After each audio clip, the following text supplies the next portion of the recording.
আসলে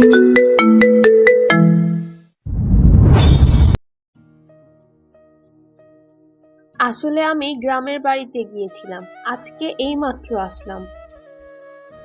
যাক বাবা, তাহলে আমার ব্যাপারে এখনো কিছুই শোনানি। কই গিয়েছিলেন? বাজারে। আপনাকে আজকে বাস দিয়ে আসার সময় দেখেছিলাম। আপনি আমার পাশের সিটেই বসেছিলেন। ও, তার মানে আমার পাশের সিটে যে বোরকা পরা মেয়েটি আপনি ছিলেন? জি, সেই মেয়েটি আমিই ছিলাম। তো কথা বললেন না যে? আসলে কথা বলতে চেয়েছিলাম, কিন্তু কথা বললে যদি আবার আপনার ভাড়াটা দিতে হয়, তাই আর কথা বলিনি। কারণ আমার কাছে টাকা কম ছিল। ও, হুম। এই, আপনি কিছু বললেন আমাকে? আমি কিছুটা চমকে উঠে বললাম, কই কিছু না। না তো। আমার মনে হলো আপনি ফিসফিস করে কিছু না কিছু একটা বলেছেন আমাকে। আরে না না না, আমার মনে হয় আপনি ভুল শুনেছেন। হুম, তাই মনে হয় হবে। তো কেমন আছেন? হুম, ভালো। আপনি? হুম, আমিও ভালো আছি। আপনাকে একটা কথা বলার ছিল। কি বলুন। I love you. আমি কিছুটা চমকে উঠে বললাম, কি? ইংরেজি বোঝেন না নাকি? না না না না, মানে? আরে ধুর, কি না মানে, না মানে করছেন? সেদিন তো আপনি আগে আমাকে প্রপোজ করেছিলেন, আর আজকে আমি যখন আপনাকে প্রপোজ করলাম তখন আপনার আই লাভ ইউ টু বলে সমস্যা কি শুনি? না, মানে আমার কিছুদিন সময় চাই। আচ্ছা ঠিক আছে, আপনার হাতে ওইগুলো কি? না না, কিছু না। হুম, বাই। আর শেষ যেন ওই হ্যাঁ হয়, না হলে কিন্তু আপনার খবর আছে বলে দিলাম। এরপর মুক্তি চলে গেল। আমার সব কিছু কেন যেন উল্টাপাল্টা লাগছে ভয়ে। এখন কি করব আমি এই মায়াকে নিয়ে? এমনিতেই বোরকার পাল্লায় পড়া জীবনটা তেজপাতার মতো হয়ে গেছে, তার উপর আবার এই রাক্ষসী মেয়ে।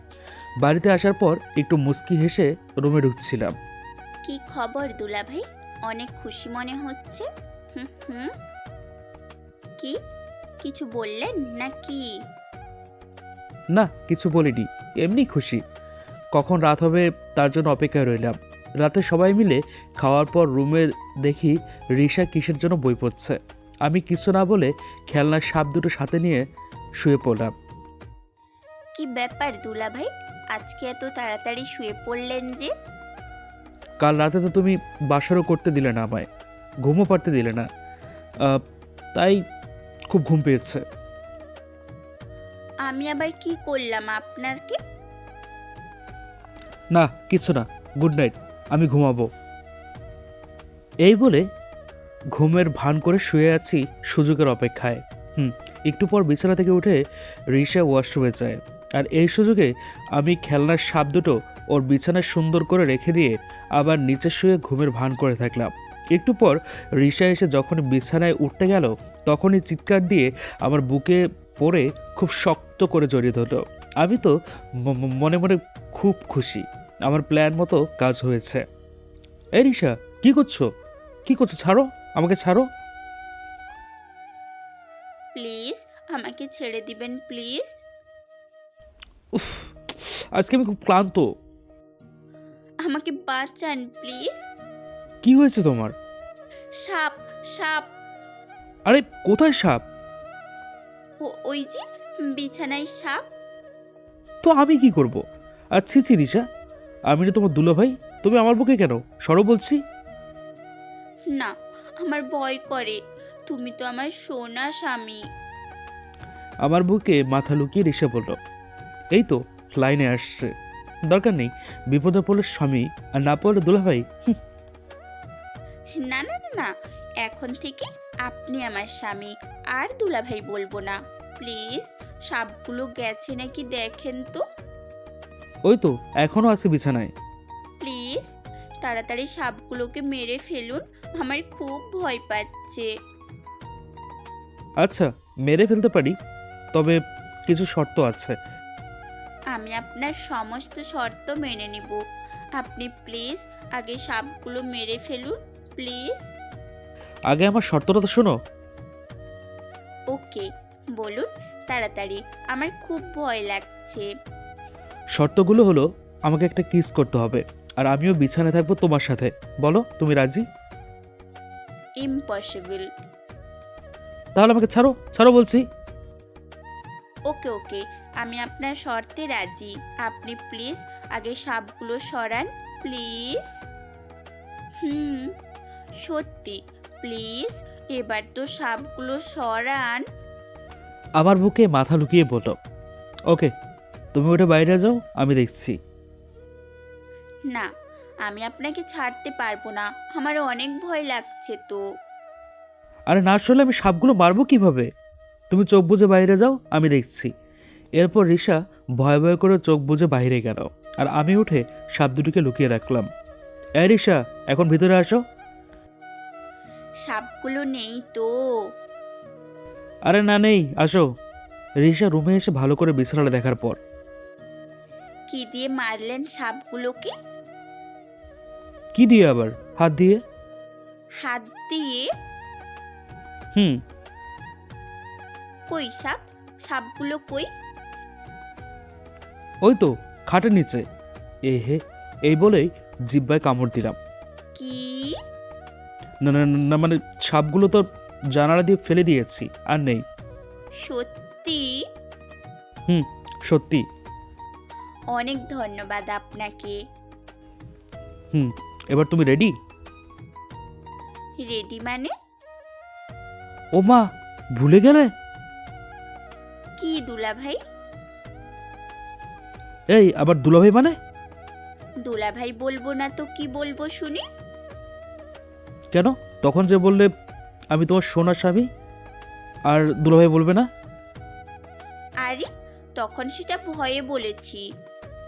ওকে, ঠিক আছে, এবার তাহলে আমাকে কিস দাও। পারবো না। কেন? এটাও তো আমি ভয়ে বলেছি। উফ, ওকে, তাহলে চলো একসাথে শোবো। মানে কি? তাহলে তুমি একটা শর্ত মেনে নেবে না? হায় আল্লাহ! শর্ত আবার কি? একটা বাচ্চা মেয়ে ভয় পেয়ে বাঁচার জন্য আপনার কথাই হ্যাঁ বলেছে, আর আপনি সেটা শর্ত মনে করে নিলেন? হায় আল্লাহ!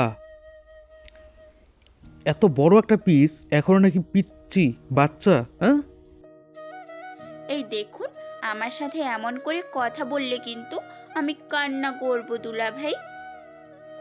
আল্লাহ গো, এটা কোন মেয়ে? বিপদে পড়লে স্বামী, আর বিপদ কেটে গেলে দুলাভাই। এভাবে কিছুদিন যাওয়ার পর রিশাদের বাসায় আসি, মানে আমার শ্বশুর বাড়িতে। নতুন শ্বশুর বাড়িতেও তাই শাশুড়ি মা ভালো ভালো রান্না করেছে। পোলাও, মাংস, রুই মাছ, কোপ্তা, কালিয়া, দই, বেগুন ভাজি ও পাট শাক। এর জন্য মানুষ বলে শ্বশুরবাড়ি মধুর হাঁড়ি। আমি তো মনে মনে খুব খুশি। খেতে বসে কোনটা দিয়ে আগে শুরু করব বুঝতে পারছি না। শাশুড়ি মা এসব আমায় তুলে দিচ্ছিল, এমন সময় ফোনটা বেজে উঠলো শাশুড়ি মার রুমে। রিশামা, দেখো তো কে ফোন করলো। আমি পারবো না, আমি দুলাভাইকে খাবার দিচ্ছি। কি রে, তুই কাকে দুলাভাই বলছিস? কাকে আবার? আমাকে? কি? হুম, আরও কত কিছু। কি রে রিশা, কি শুনছি এইসব? যা শুনছো ঠিকই শুনছো। আ, তুই কি সব বলছিস? আমি তো কিছুই বুঝতে পারছি না। সেসব পরে বলবো, আগে যাও গিয়ে দেখো কে ফোন করেছে। এরপর রিশার মা রুমে গেল। এই দুলাভাই, এই আরও কত কিছু মানে? আমি কি করেছি আপনাকে? ধুর, সামনে এত ভালো খাবার রেখে ঝগড়া করা যাবে না। না, কিচ্ছু না। তুমি তো মিষ্টি সোনা শালিকা আমার, তুমি আবার আমাকে কি করবে? গুড।